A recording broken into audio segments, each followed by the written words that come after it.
Yes. At least I thought so. In love with a female human being. Well, it was much later that I read somewhere that the female of the species is the deadliest. It was much later that being in love is the easiest way to be dejected, disappointed, demoralized, and mentally deranged. Whoa. That was all once upon a time. So, when I'm in love, I have these two states. One tells me, dude, love is wrong. You are losing yourself. You're not able to think logically. I call this the logical state. And there is another state. What can I call it? I call it the bewitched state. Yeah, I was bewitched. The bewitched state was telling me, dude, you are the best state possible. You just can't be in a better place than this. See, like all starry-eyed lovers, you are jumping in the air, dancing on the sky, and doing all the impossible things that men are supposed to do when, guys are supposed to do when they are supposed to be in love. It was inevitable. I realized that much later. There was conflict. I mean, these two selves were like totally fighting each other. I was confused. And I was trying to attempt to disambiguate my inner thoughts. This conflict went on for a long, long time. I have no idea how long. It might be infinity.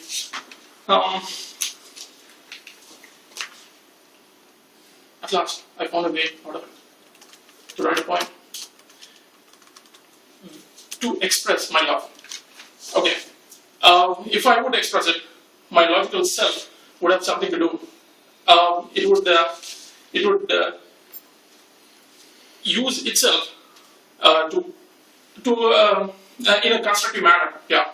If I wrote something about my love, I'm going to be constructive. And if I wrote something about my love, I'm also going to be in the same bewitched state. I mean, without being bewitched, you cannot write a poem.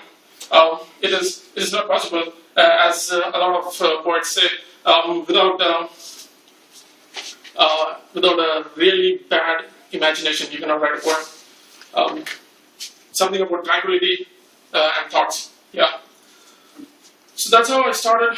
I was 2 a.m. in the night, sitting down with my head in my hands, trying to think, how do I express?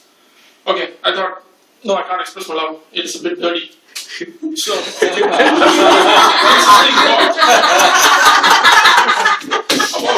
about the human being that I'm in love with. So I'm thinking, what is the most significant part of the human being? So, she had a great nose. Wow, it was a Roman nose.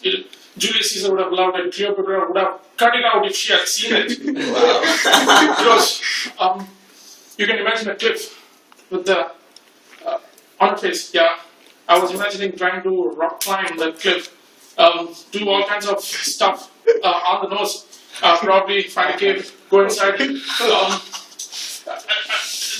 I mean, it became a flood. All these thoughts became a flood, and I couldn't control them. And then I stopped. No, you cannot write about. I mean, not the nose, not the nose. So at that time,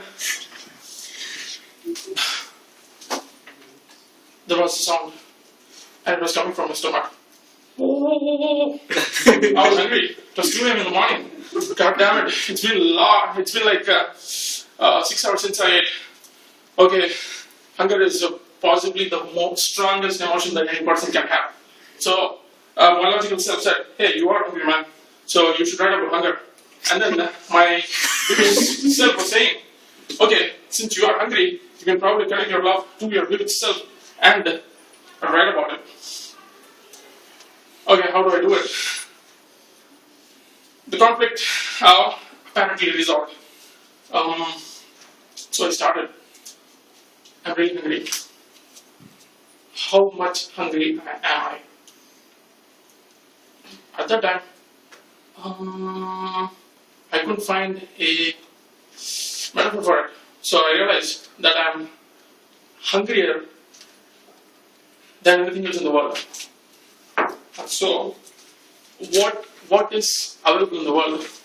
All four elements: wind, earth, water, and sky. I'm hungrier than all of them. So I wrote, I'm hungrier than all of these stuff. And please come to me. Well, it went on.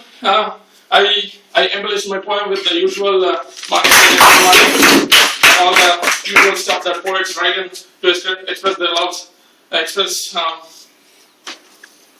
any strong emotion. And in the end, I wrote about 14 lines of it. I think it is pretty bad. And it was a relief. Well, that's how I wrote a love poem. Thank you. Over to the Dio Modi.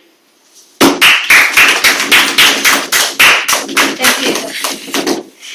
Actually, Edith is really a great poet. I mean,